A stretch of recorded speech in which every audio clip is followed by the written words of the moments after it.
Hey, it's Meridith, Elliott, Powell, and yes, it is Saturday morning, 9 a.m. Eastern, time for your favorite show, Sales Logic. I am here with my co-host, Mark Hunter. Hey, Mark, welcome to Saturday morning and welcome to Talking Sales. Good morning. Saturday mornings are not complete without Sales Logic. So, hey, let's have some fun, right?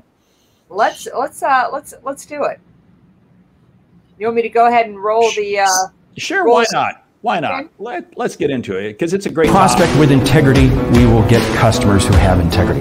Integrity is the foundation from which everything is built on. You better understand value. But at the end of the day, sales is a relationship business. It is a people business. It is an emotional business.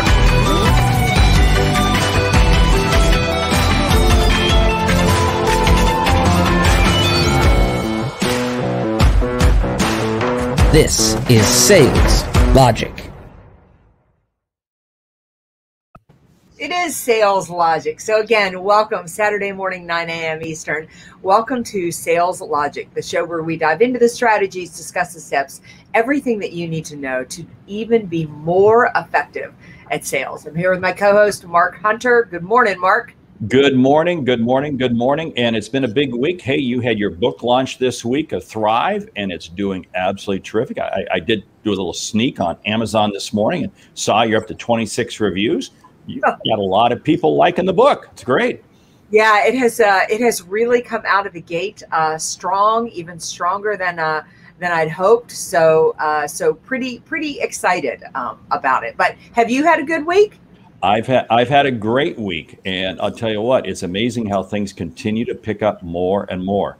I mean, it really is amazing as things, there's still a lot of wiggles and shakes out there in the economy, but it's looking bright. Yeah, I think things are looking good. Mark, we are headed into what I know are my, but probably yours as well, favorite 2 quarters of the year, a third and fourth.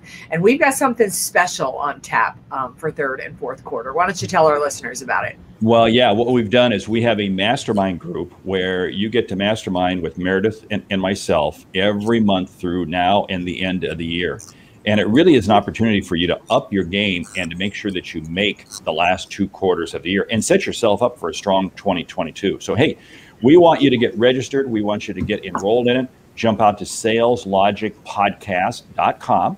You'll see the link there and get registered.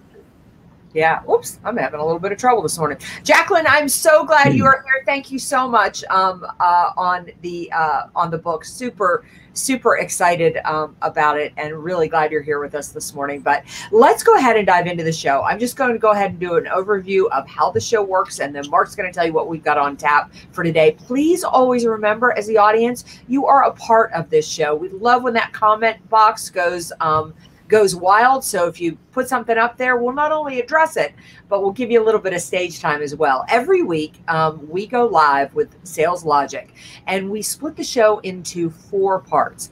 Number 1 is we always have a topic, a really relevant topic.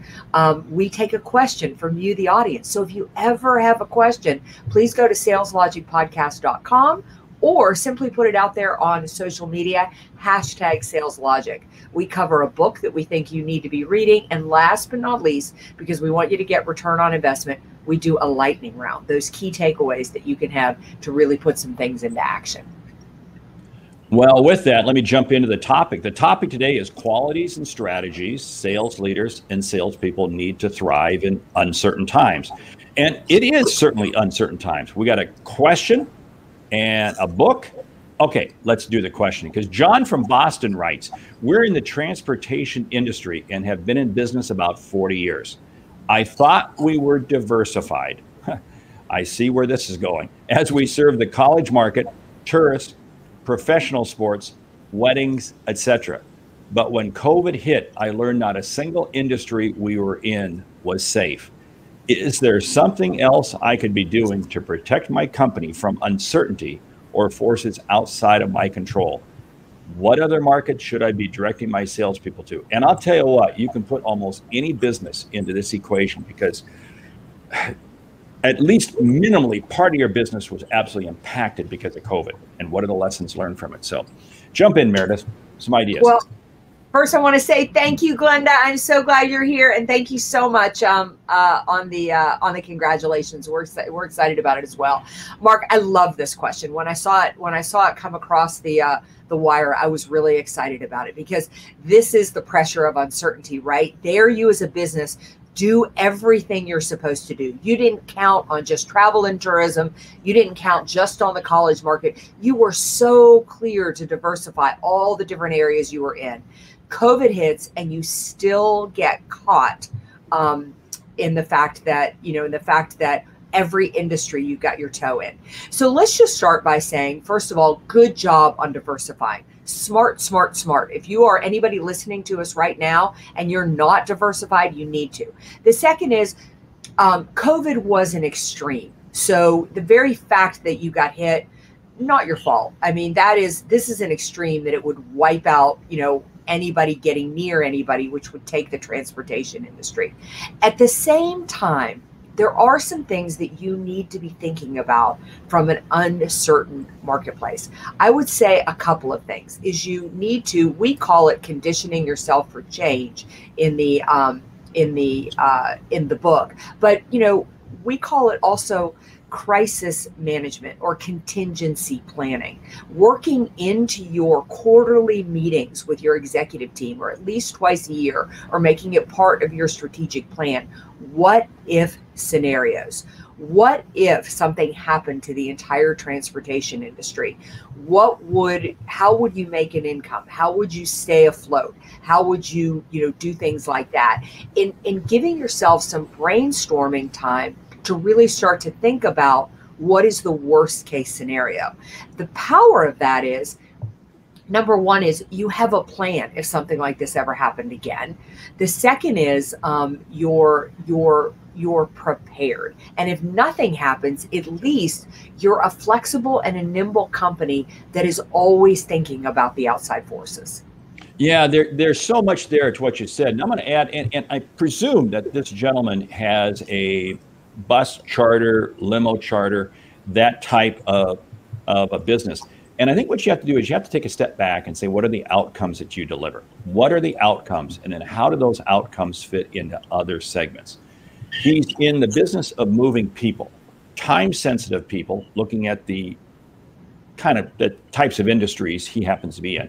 So then you sit there and say, where else does this apply? Now, I'm going to take a little bit of a counter move because we can all play the, go back years ago, GE. GE was incredibly diversified. Go back before that, there was this company called ITT, and they were incredibly diversified. And then over the years, the financial markets began to punish too much diversification. Because I'll argue that I can be diversified, and I want to be diversified, but be careful that you're not too diversified. Because then what you're doing is you don't have the ability to marshal enough resources around any one thing. I work with a company right now out of the Pennsylvania area, and they have like 9 different business units. And I'm really trying to tell them, you know what, 9 different business units. It may sound good, but you can't put enough muscle behind any more than about 3 or 4 of them. So maybe you need to look at contracting them. But as you contract them, make sure they're diversified enough so that you can have the yin and the yang, the left and the right, all coming together. Yeah, I want to add too that sometimes if you're in business, it's good to look at markets and how they would be impacted differently. Like government a lot is one that keeps going no matter how markets and things get impacted. So you may want to be in the public sector and in the in the government sector. The other thing I'm going to say too is I'm going to retract a little bit of what I just said a minute ago, because Mark, I was thinking about our business. We're professional speakers, and I said that that COVID was kind of an extreme, but I think since 9/11, our industry has been wiped out 3 times. 3 times. We got wiped out in 9/11. We got wiped out in 2018. We got wiped out, when COVID hit.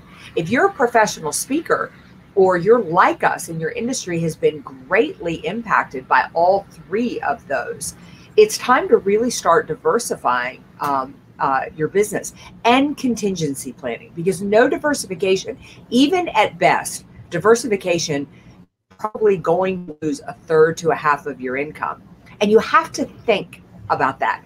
Can you still function? Can you still move? Can you still be in business if parts of your business get greatly impacted? The key to thriving in uncertainty, the whole key to everything, is really being prepared, not waiting for change to happen, but anticipate it and having a plan in place. Because even if you were wrong, just the very fact that you're thinking about preparing, you can flex and change pretty easily. Oh, again, there's so much in there. Go back to this whole speaking thing, for instance. We may be speakers, but is that what we do? No, that's just what we do to deliver the outcome that we create. And again, I can't stress this enough. You have to go to the outcome. What is the outcome you create? And then step back into how can you deliver it? Hey, we should go ahead and jump kind of into the topic, because we're kind of morphing into it. This is a great topic, because I was in a board meeting yesterday where this was so real. Qualities and strategies sales leaders and salespeople need to thrive in uncertain times. Yeah. Well, first of all, number one is, as sales professionals and sales leaders, understand that you need a plan and you need a strategy to thrive in uncertain times. Because two things happened when COVID hit. You were either in what our friend Bill Backrack calls a COVID blessed business, where your business actually grew in COVID, or you got decimated. And there was really probably not a whole lot of in between. And you need a plan for both. How are you going to handle the volume? How are you going to handle the increase? How are you going to handle the surge? The second is, if it gets completely wiped out, what is your plan around that? So number one, I would say, is you need a plan, and you need a plan for either case scenario. Oh, spot on. I'm going to share a very quick story. I serve on the board of directors of a nonprofit healthcare group that is established in a number of countries around the world. And we've had two situations in the last 24 months. One was China, where we've virtually been locked out and we have lost some assets. Another one in another country, and unfortunately I cannot mention the name of the country, but where the government has completely taken control, and our healthcare functions, all the hospital and our clinics, are thriving in that particular country. Now, why? Because part of the sustainability model that we create is one where we raise up local leaders to administer and control and do everything on site. So there's no people needed from any other country. And it's interesting, but the sustainability model we created works all over. And in this particular country, we were not anticipating the government to collapse. 3 years ago, we did not anticipate the government to collapse, but we stayed firm to the business model. And it's held true, and it's working well in a very unstable country. Yeah, that's fantastic, Patrick. So glad to have you from Buckhorn. And Adam, welcome on board, because you are exactly right. Disrupt yourself before you are disrupted. I got to tell you, another strategy that I tell sales teams and sales leaders to do is that you need to, when uncertainty hits, the very first thing you need to do is to talk to your customers, not to sell them a single thing, but first to reach out and say, I get it, show empathy. Empathy, oh my gosh, Mark, did we talk about empathy at Outbound or what? That empathy is so important. But the other is, when you do that, you're gonna understand what your customers are going through. And if you wanna sell in an uncertain marketplace, even if you're in an industry that is decimated, like we were, maybe like the restaurant industry, talk to your customers, because they're going to help you understand what the current problem is.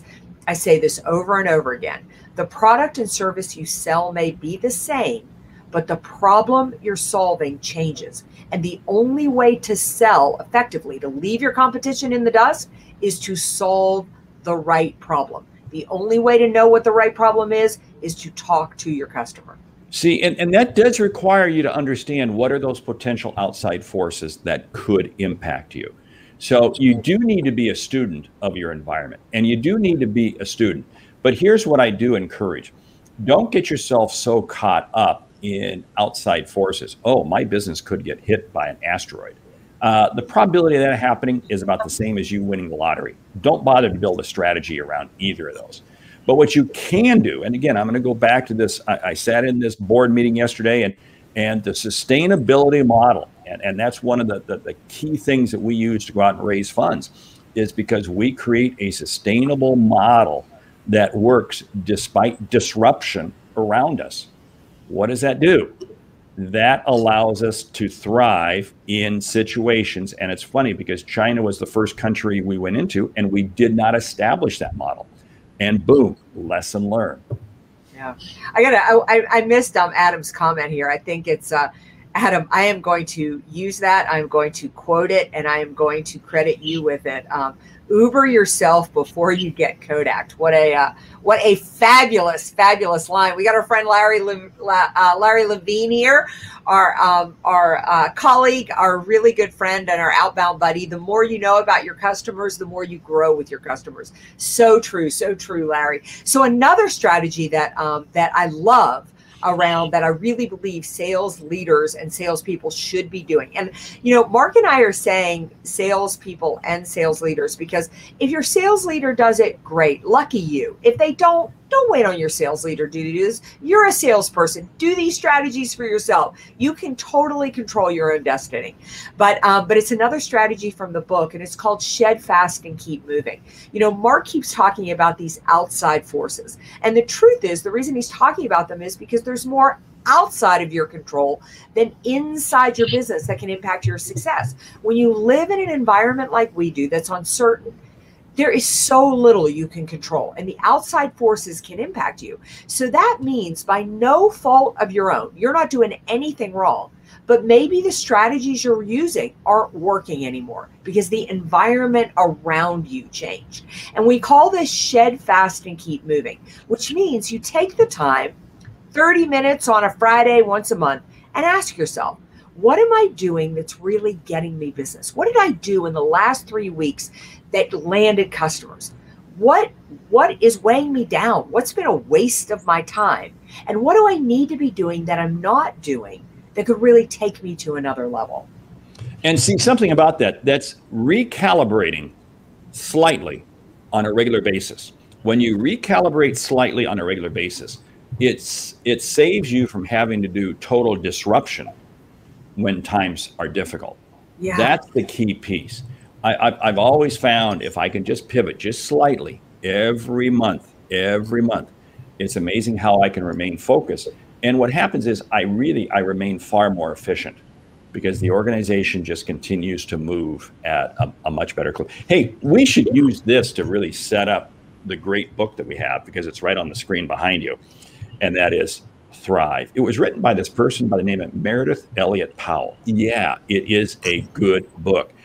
And I'll tell you what, because I think it's about 3 or 4 books in one, but the history lessons that you share from the companies you talk about are mind-blowing, because you know what? Each one of those companies went through far more difficult times than we've gone through with this pandemic, and yet they've come out the other end thriving. Why? Because they remain focused on what their long-term mission is, and they had a culture in place that could weather the storm of change. I'm sure you got some more comments. I can't recommend the book enough. Well, I'm so excited about this book. I tell people all the time, I'm kind of on a mission. I get a little soapbox stand in downtown Asheville where I live and just help people understand. I want people to see uncertainty as opportunity, something that propels growth rather than prevents it. And I got on that bandwagon because everybody I would talk to, even in good economic times, we worry about uncertainty so much that it actually prevents us from growing. And so I got on this mission to find companies. I uncovered 9 that have been in business since late 1700s, early 1900s. They're still in business, thriving today. And from that, I wrote a 9-step formula that anybody, small business, large business, individual, corporation, you need to put these into place, both in your professional and personal life, and they will help you know what to do no matter the challenge that you're facing. Oh yeah, and again, there's so much, because you chronicle those companies, you have the 9 steps, you have all the other commentary. And what I like about it is when you talk about a company, you share your insights and you share your thoughts with it. So yeah, it's a book. I don't care where you're at. It was, again, I'm going to go back to this meeting I was in yesterday. I couldn't help but thinking as we were talking about various issues, ooh, wait a minute, that was that company that Meridith was talking about. That was, you can see so many parallels in things. So yeah, I want to give a shout out to Laura Williams, really great friend. Laura, I don't know if you noticed, but Mark was using the term calibrate. That is Laura's whole signature. She helps companies calibrate. She is a powerhouse, a great friend out of Canada. And thank you so much. Congratulations on the book. And I love that you ordered it and is on the way. For anybody else interested in getting it, just click through to Amazon. It is there, or visit me at my website, valuespeaker.com. And you are going to learn how to turn uncertainty into competitive advantage. And then, when you read the book, leave a 5-star review. Hey, time is pushing past. Let's get to the lightning round. Top strategies to make your sales team see uncertainty as opportunity. Go. Number one is you have got to, as the leader, you have got to cast a vision. You have got to consistently remind your sales team of where they're headed, where they're going. So when uncertainty hits, they can see why they're working so hard. Focus on the outcome you create, not the product you sell. Yeah. Focus on your customers. They will guide you through every level of uncertainty. Remember, it is not about you. It is about them. Get focused on them. You're going to float through your problems. Always be seeking what is that outside voice you can be gaining insights from, not to disrupt you, but to inform you. Yeah. Focus on your values. Be very clear on what the values of the company are, what your own personal values are, and have the courage to follow those values no matter what. Never stop believing that you will be successful. As soon as you begin to cast a doubt to you or your organization, you are doomed. Build your network. It's going to change your life. I don't know what I would have done without my friends, my colleagues in this last 15 months, but by partnering together, by just listening to me, by helping me answer questions with things that I've needed, it has carried me through. Build your network. It is everything. I'm going to add on that, build your tribe before you need your tribe. And that's why we have the mastermind group for the 3rd and 4th quarter of this year. And I want you to jump out to saleslogicpodcast.com. Okay, shameful plug, but I really believe in it. Go ahead. Well, we'd love to have you as part of that mastermind. Talk about community. You focus there, and you're going to thrive through everything. I'm going to say that you really need to not wait for change to happen. You need to anticipate change. Mark said it beautifully: micro changes, constant baby steps in pushing yourself forward. And I'm going to share one more. You share one more, and we'll close it down. Focus and listen intently to your big customers out there. What are they saying? What are they seeing? You want to be coming alongside your biggest customers in uncertain times to guide them through the challenges, and they'll guide you through the challenges. And I'm going to end by saying, quit thinking about competing and start thinking about collaborating. The problems we face in an uncertain marketplace, even though things look positive right now, there's still a lot of challenges out there. Stop thinking about competing and start thinking about how you can work with people.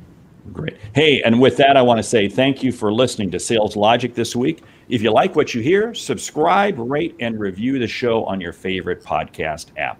If something we've said has earned you a single dollar, consider telling a friend about our show. It's how we grow to help you grow. I'm Mark Hunter, and don't forget saleslogicpodcast.com to get signed up for our mastermind. And I'm Meridith Elliott Powell. Remember, when you sell with confidence and integrity, uncertainty suddenly turns into a competitive advantage. I stole your line. I'm sorry. It's all right. It's all right. And the sale becomes logical. Listen, thank you all so much. Wow. The congratulations on the book. really mean a lot to me. Join us right back here next week, 9 a.m. Eastern, every Saturday morning. Please submit your